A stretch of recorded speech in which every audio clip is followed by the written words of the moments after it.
দেখেছি সময় সময় তাদের পাওয়া যায় না, সময় সময় তাদের পাওয়া যায় না, যেখানে বলার দরকার সেখানে তারা বলতে পারে না।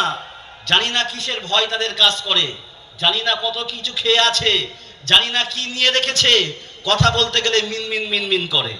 আমি আপনাদের কাছে এতটুকু বলতে চাই, বর্তমান সময়ে আজকের দিনে আপনারা যেখানে এসেছেন, নিঃসন্দেহে আপনাদেরও মনে হয়েছে আমাদের সম্পত্তির উপরে আঘাত এসেছে, আমাদেরকে সবাই এক জায়গায় হতে হবে, তাই তো নাকি? সকলের মনে হয়েছে বলে আজকে জায়গাটায় এসেছেন। আজকে কেন্দ্রীয় সরকার যে বিলটা আনতে চলেছে, কিছুদিন আগে লক্ষ্য করে দেখেছেন, এমনি করে হিন্দের সুলতান খাজা আজমিরি হুজুরের রওজার মধ্যেও তারা মন্দির খোঁজার চেষ্টা করছে। ঠিক বলছি না ভুল বলছি? এই যে বিষয়টা যখন দেখলাম, এটার জন্য প্রতিবাদ করতে মন চেয়েছে না চাইনি? কিন্তু আমি মোবাইলে দেখে ঘরের মধ্যে একা একা কি করব? আপনি মোবাইল